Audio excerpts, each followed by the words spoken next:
Hello, and welcome to this week's edition of Found Friday. It's May 22nd, and I'm your host, Karen Skates. I'm here with Ray Grieselhuber, our founder and CEO. Hey, Ray, how's it going? Pretty good. How about you? Good. June gloom is here a little early this year, and I'm complaining. Yeah, California can be rough sometimes. Yeah, well, I know.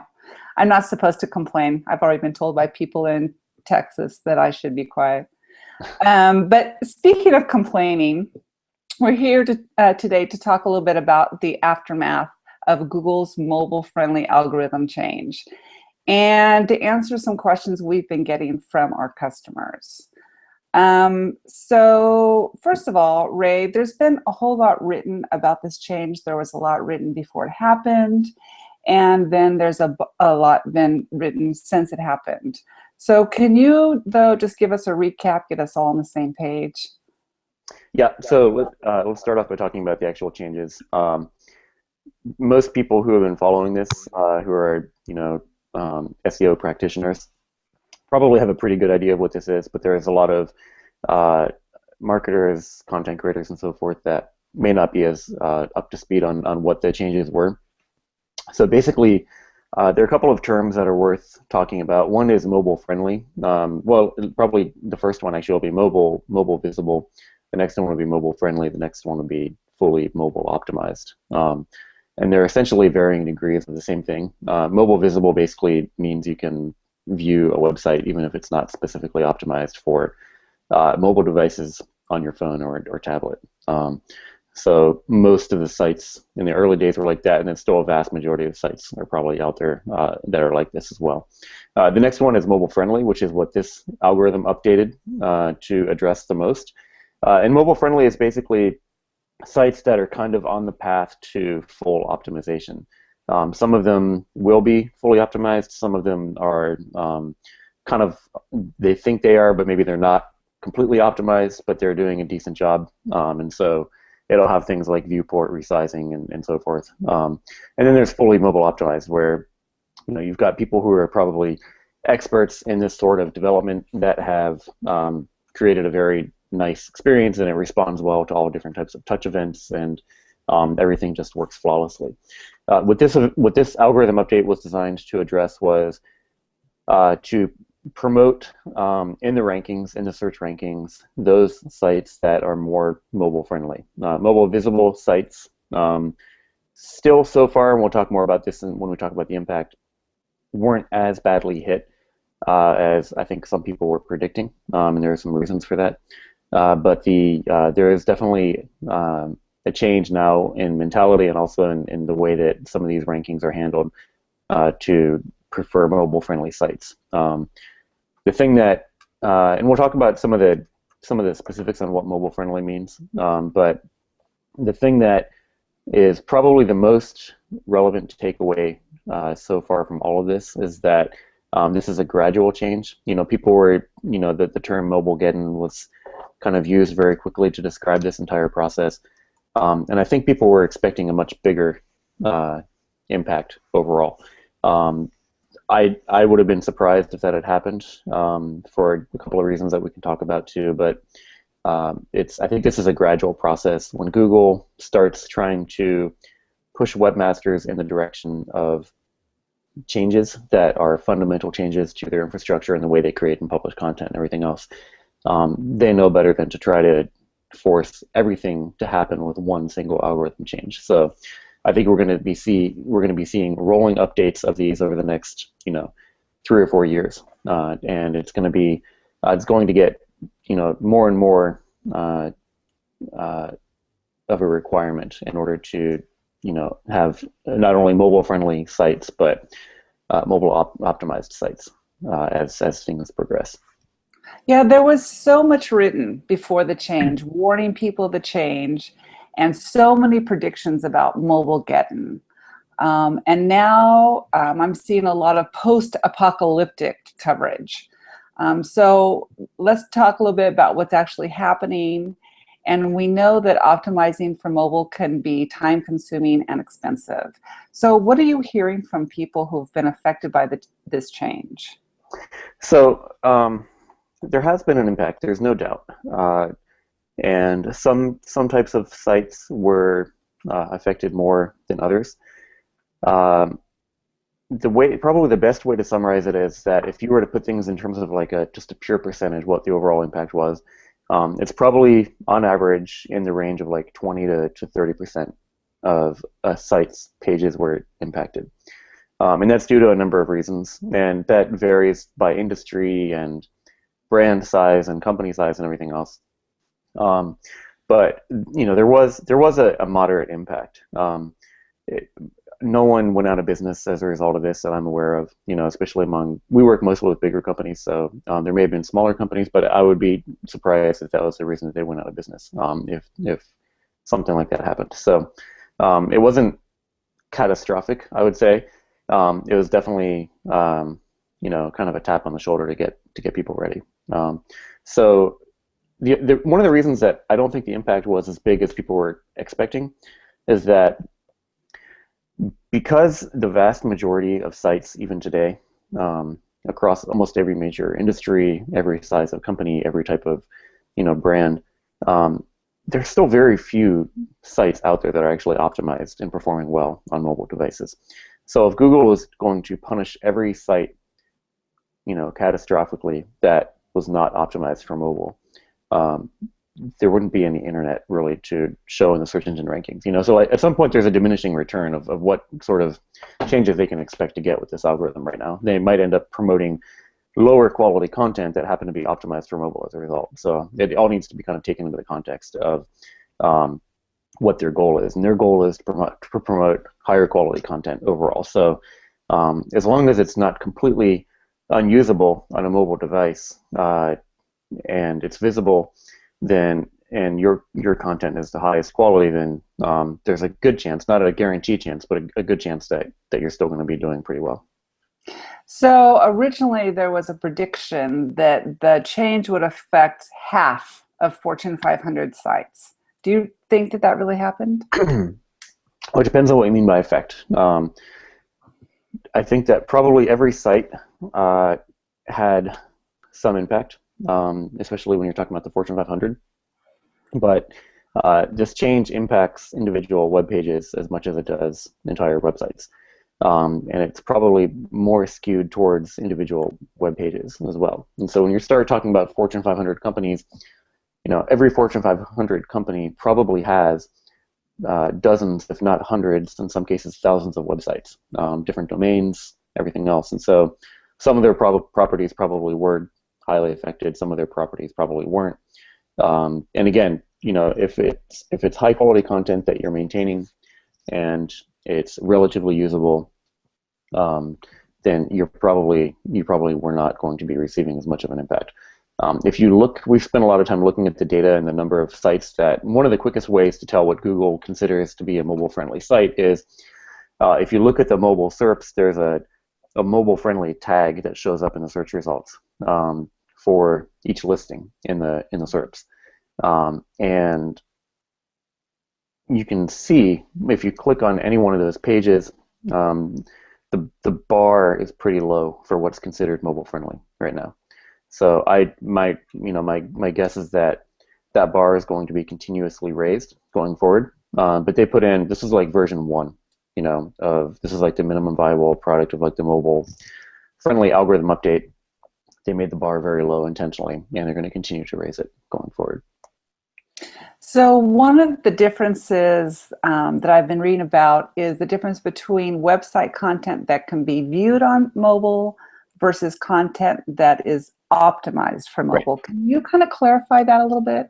Yeah, so this is what I was talking about at the beginning of the call, where we talked about mobile visible versus mobile friendly versus mobile optimized. So mobile visible is pretty much most sites out there today are going to be visible on mobile. It's the old, when you open a site on your like your iPhone, for example, you see the entire, what is clearly a desktop site just scaled down, and you have to like tap certain regions in order to bring it up to read certain paragraphs and so forth. So that's what's considered mobile visible. And sometimes I've tested this and I've played around with this a little bit.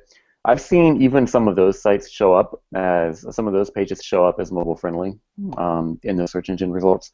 I don't think that's intentional, and I don't think that's what they're trying to achieve with this. But again, I think they're being very forgiving right now, and it doesn't happen consistently across the board either. So that may just be a matter of them working out bugs in their system too. Mobile visible is more what you would think when you think about responsive sites. You go to a website and things have been scaled down nicely for, like our site does this, where you go to ginsametrics.com on your smartphone and you'll see it scaled down and rendering pretty well in the smartphone device. And then there's mobile optimized, which is what everyone should be shooting for. It's what most new site development is targeting. And the reason most companies would not get the fully, us included probably, the fully mobile optimized designation, which is not an official Google designation right now, by the way. It's more of a technical thing. It's just hard. It's like it's kind of the old Pareto principle plays in here, where the first 80% of mobile optimization is relatively easy. The remaining 20% of that optimization is going to take 80% of the time, and so it's a very difficult process. And we start talking about all the websites that are out there. We're talking about something that's going to be a process that'll take years. Sorry, yeah, I was wondering if the majority of searches are happening on mobile, then mobile is the primary screen for marketers, right? Yep. So how should this be shifting their thinking about content creation in terms of blog posts, images, all the stuff that content marketers are concentrating on? A good place to start with making your site mobile friendly, because a lot of times marketers will have more control over that part of the site than the other parts of their site will be the blog. It's typically running on WordPress or some sort of CMS that they have a lot more access to than the rest of the site. And there are a number of templates out there already, especially if you're using WordPress, that are already optimized or mobile friendly. So do that, and you're gonna solve a lot of problems right there. I've been reading a little bit about some people are saying make your blog post shorter, get your content shorter. And this seems to be exactly opposite of what they were saying before, which is long form. Long form has more value. So this seems confusing to marketers. This is a tricky one, and it's something that's going to be changing, I think, maybe a little bit over the next couple of years. The big thing is the reason long form worked in the first place is that it's generally a much better indicator of quality. So what Google is really going for is quality, not length. But length and depth of sentence structure and everything else that's being used in these longer posts serves as a relatively useful proxy of quality in a lot of different ways. If it's putting a lot of links out to different sites on the internet, if it's talking about things, if it feels, you can read something, you can you can very quickly tell as a human if something feels authoritative. And if you're writing about some topic, it's hard to write anything that's authoritative and conclusive in a 200-word blog post. So I think that's one of the reasons why it's long form has been so successful and continues to be successful. Mobile. The thing that's interesting about mobile is when you're talking about mobile friendly, you're talking about optimization for the search engines, but you're also talking about the usability experience for users as well. And when you start talking about, if you're reading a long article on your phone, most of the times, and this is a very broad statement that probably should be tested a lot more, but just kind of going anecdotally from, the way I behave myself and the way I've talked to other people who have talked about this, when they see long content on their phone, a lot of times what they'll do is they'll bookmark it or forward it to themselves to read it later on their PC or their tablet. And so there's one of the things that this doesn't fully address yet either is that there's a lot of device sharing of a single piece of content as well. So you may have the same user across multiple devices. So it's a lot of really interesting user behavior things that are going to start playing into this.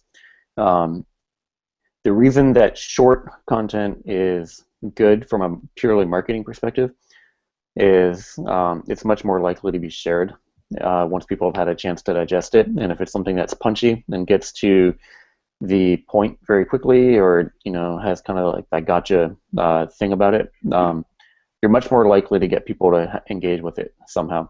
And so again, everything is being treated as in balance here. So there's the quality question, there's the usability question on your device, and then there's the shareability question. And any of those at any given time can have a really big impact on how Google views the quality of that content. So if they see a short piece of content that's getting shared super aggressively on social networks, they're much more likely to view that as a quality piece of content.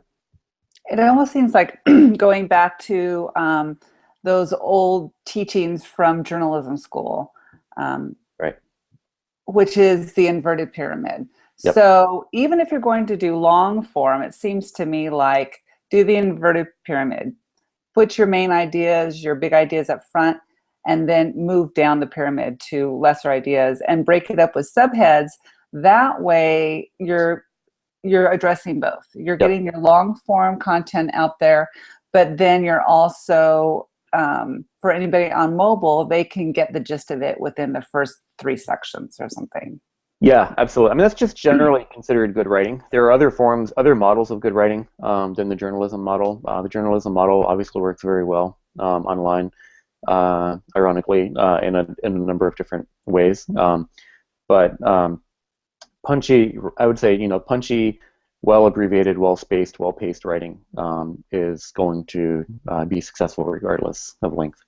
You have to go back and think of yourself as an old newspaper editor where everything that fits is what you print, right? Do it around the ads. So yeah, well, obviously the thing that I would add to that is they need to also pay much more attention to their audience targeting and optimizing that content. The thing that newspaper editors always hate about the internet is the fact that they actually have to think about audience targeting and content targeting and everything else. To them, that feels very bourgeois because they don't like that. But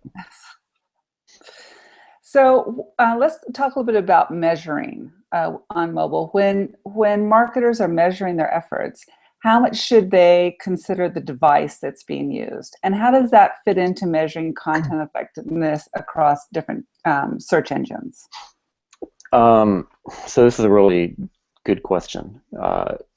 The short answer is it's going to depend very heavily on the type of site you're in and your audience.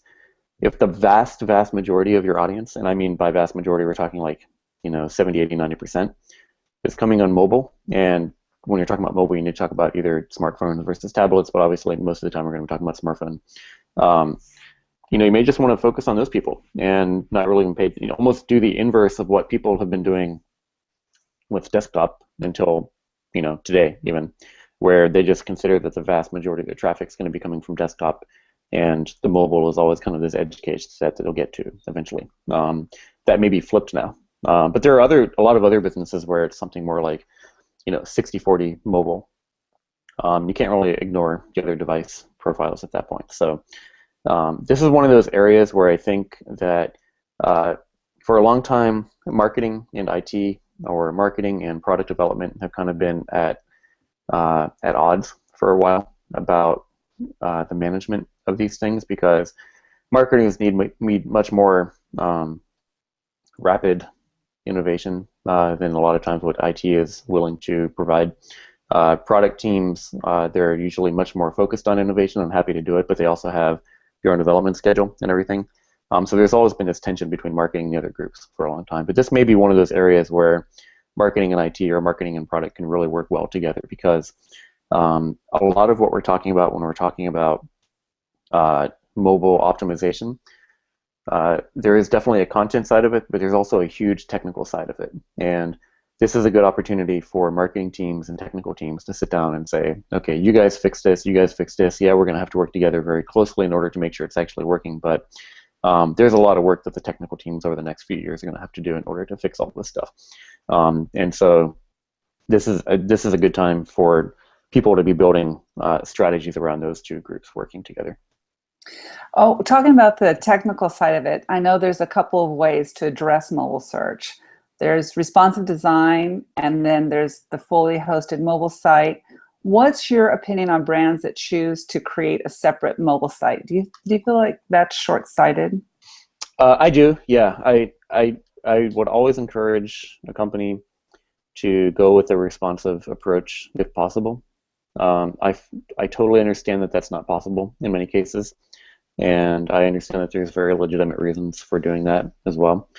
So I'm not going to say that you should do it. I couldn't say you should do it 100% of the time because it's just not practical for some companies. If you're starting from scratch, or if you have any say in the matter, I would say always push for the responsive. And the biggest reason for that is that's what Google says they want to see. So if you care about search rankings, there's lots of good reasons to consider that. There are many instances in which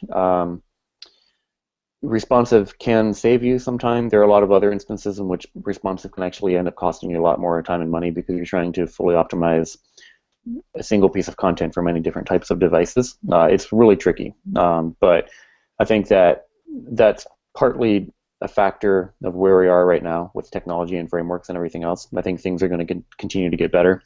There will be even more tools over the next 5 years that's going to make this a much better process as well. So I would say invest in building the expertise internally or with your product partners that allows you to get really good at responsive design, and don't try to take a shortcut with the fully hosted option. Do you think that there are some industries that were hit harder by the mobile optimization algorithm than others? Yeah, I do. Publishers in general, when you're talking about publishing, any sort of kind of consumer-oriented publishing site that is, in some cases, a lot of like user-generated content. Like Reddit is a good example. These big, huge forums.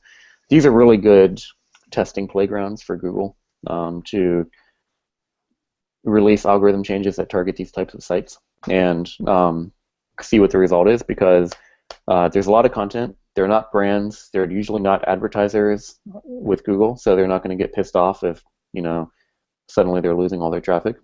So they're kind of an ideal playground for new algorithm updates. So we've seen the most change happen in those areas, and I think that's going to continue to be the case going forward. The other categories were much more moderately targeted, I think, and that'll probably change going forward. The most valuable properties to Google, the most valuable types of searches to Google are those you can tell that very quickly by looking at where are they creating these answer box type responses, anything to do with like knowledge graph or anything that Google feels that they can answer just as effectively without having to send you as a searcher to another site. Is going to be a really interesting target for this going forward. So there's lots of different factors that come into play here.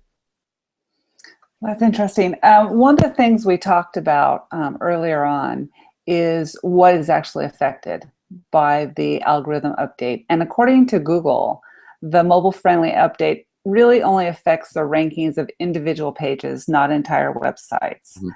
So if that's true, then marketers who are working in organizations with large websites that may not be completely optimized yet can start now to make sure that their new content is optimized for mobile. Is that true? And if it is true, what should their first priorities be? Should they create new optimized content or get the older content in shape? I think it is true. Largely so this is kind of what I was talking about before, where if you had some pages that were hit and other pages that weren't hit, trying to figure out your strategy going forward, this is where I would say that, again, marketing teams and technical teams need to work together to create a strategy. Marketing teams should be focused on, if you're trying to decide between priorities on creating new optimized content or trying to get older content in shape, as a marketer, you should be focused primarily on optimizing the content if you have an optimization problem, focus. I guess the point is that you should always be focused on content as a marketer. And so sometimes that means creating new content. Sometimes that means optimizing old content. But the point is, there's only certain things that you can optimize without getting the technology teams involved. So the content optimization will be things like targeting, title tags for specific keywords, audience engagement.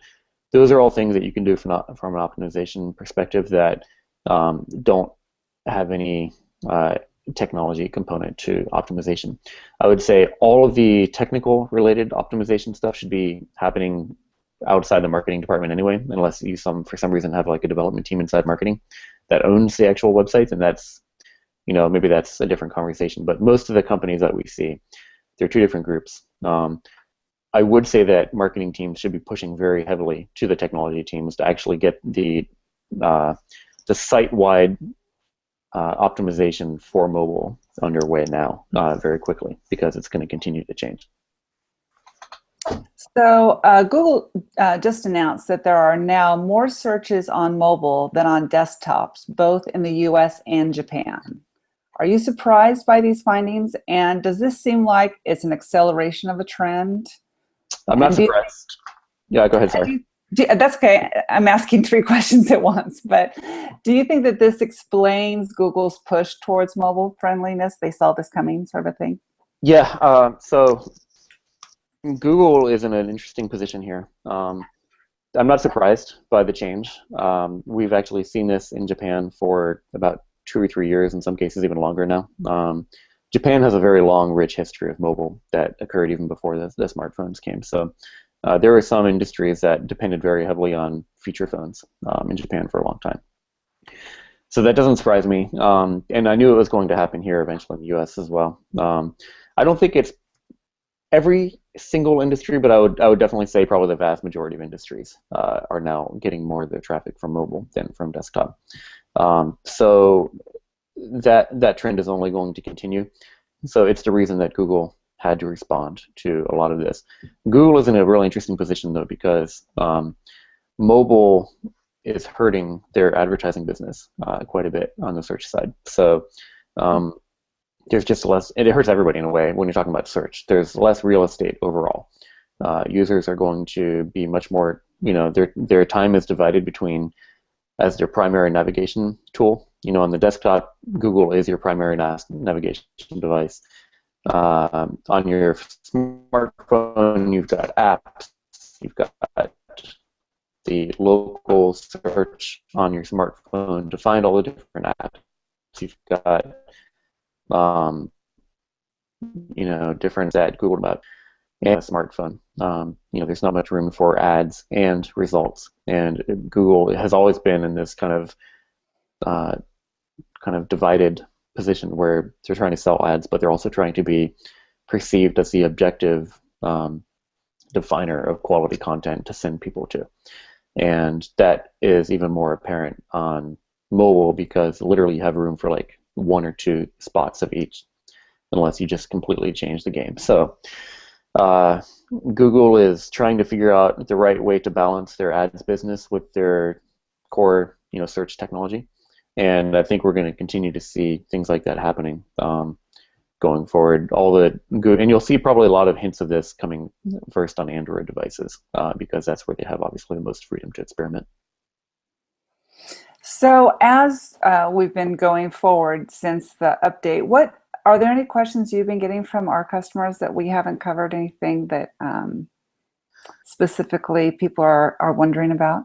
Well, they're all trying to. A lot of what we talked about today is part of it. They're trying to figure out their strategy. They're trying to figure out what they should be focusing on, priorities with regards to optimization. How far do they have to optimize? What's the real impact of all this stuff? So a lot of that I think we've done. We've kind of covered today. So hopefully that'll be useful to them. But most people, the other thing that people are looking for is they're just trying to figure out what was the impact, what's the predicted impact going forward, and for the industries that are relevant to each individual customer that we deal with, we usually recommend that we have a lot of market data around this, that we can track all this stuff for them. So I would recommend starting to increase the breadth of the type of tracking they're doing. Pay more attention to, some of our competitor discovery tools and everything else that can help people with that. There's lots of industry research out there, to try to stay up to date with all the different websites and blogs that are talking about these changes. For this particular update, people knew it was coming far in advance, and it's going to continue to happen. Future announcements may not be made, but if you're tracking your rankings on a daily basis, you'll start to see even experimentation happening pretty quickly. So we offer mobile rank tracking capabilities now as well. So that could be it's being used pretty heavily by a lot of our customers. All right, good. Well, we'll probably continue to address this as more issues come up around it. In the meantime, feel free to email us, ray@ginzametrics.com or Karen@ginzametrics.com. And you can always find us on Twitter at #FoundFriday, and we can have a conversation there. So let us know what your concerns are, and we can continue to address them. So thanks, Ray. It was a great hangout, and I'm going to go enjoy some June gloom early. And all right. Have a good long weekend. All right, you too. All right, talk to you later. Bye. Bye.